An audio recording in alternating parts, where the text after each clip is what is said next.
les tableaux de pharmacothérapie des addictions du service d'addictologie des hôpitaux universitaires de Genève.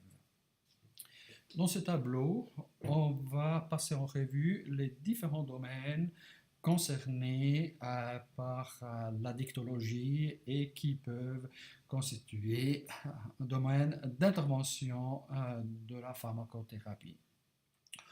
On a bien sûr comme premier domaine l'addiction elle-même, donc ce trouble du comportement qui consiste dans une consommation de façon automatique de produits addictifs.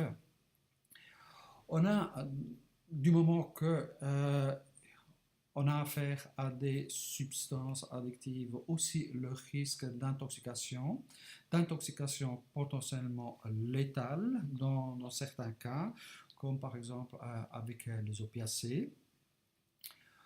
On a, du moment qu'une dépendance s'ajoute à l'addiction, ou même s'il n'y a que dépendance, le risque de symptômes de sevrage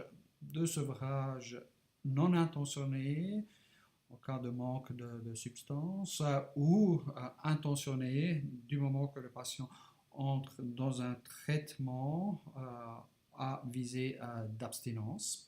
Donc, on a la symptomatologie du sevrage, potentiellement aussi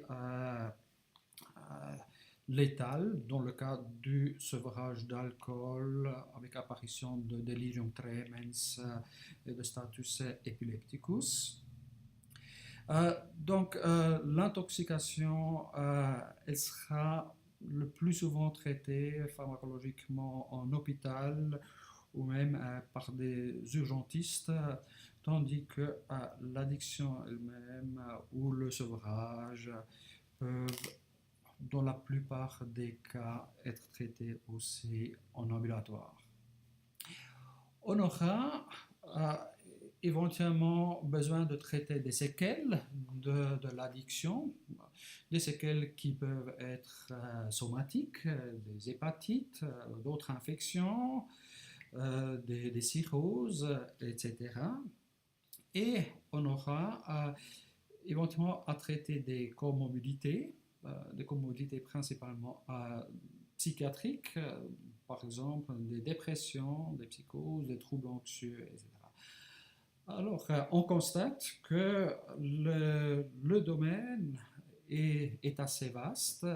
Il s'agira, du moment qu'on se lance dans un traitement, de bien clarifier lequel de ces phénomènes on vise, avec quel type de traitement, quel type de pharmacothérapie, par exemple, pour bien planifier un traitement. Merci pour votre attention.